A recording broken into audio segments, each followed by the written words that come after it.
We hosted a game dev battle between two brilliant indie game devs, Lennyi and Paolotto. They were tasked to make a game with a given theme and a time constraint of 4 non-consecutive hours. The games will be rated in the following categories: gameplay, graphics, audio, and theme.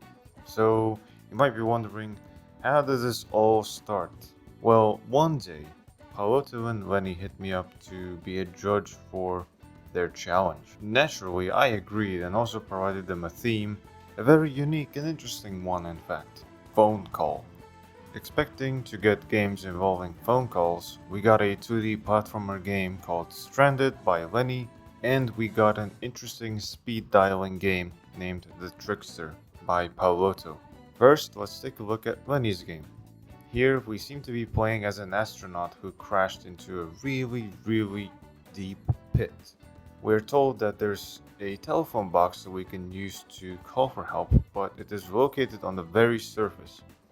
And reaching it was, well, you'll see.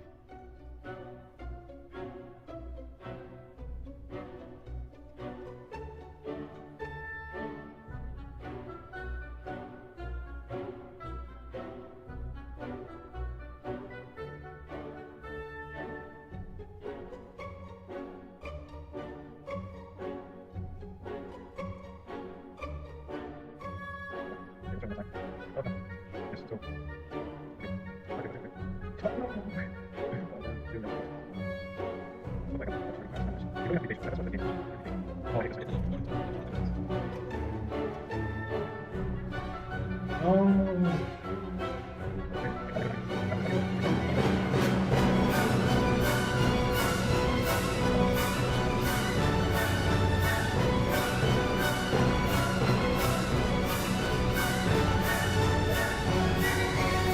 Yes.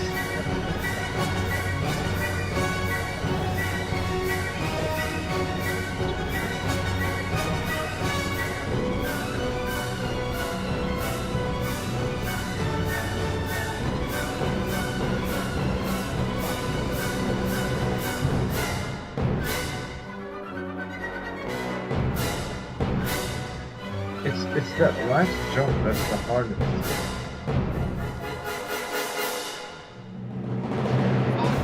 Dude, even I can't beat it. I'm stuck on the first level. I did it. Wait, shit, you're in heaven. Oh, Seriously though, it was hard. The last time I've struggled this much in a platformer was in Hollow Knight's Path of Pain, but I would even go as far as saying that Lenny's game was harder than that. Now let's move to Paolotto's game. The Trickster is a game where you are given phone numbers, which you have to dial as fast as you can. The concept is very simple, and it does not really get developed further. wait, what am I KO. supposed to do? What if Am I I did supposed something to? like that? What the fuck? Oh shit. Oh, oh, But it does manage to give the player an adrenaline rush to concentrate on typing out the given numbers correctly in a very short amount of time. Now onto the verdict. Gameplay wise, I think the clear winner here is Lenny's game. Though that is not to say that it was perfect. It did have some flaws in the level design, and I mean that there were many moments when I was convincing myself that some of the jumps would be downright impossible. Paolotto's game, on the other hand, is simpler, but it is less engaging than Lenny's game.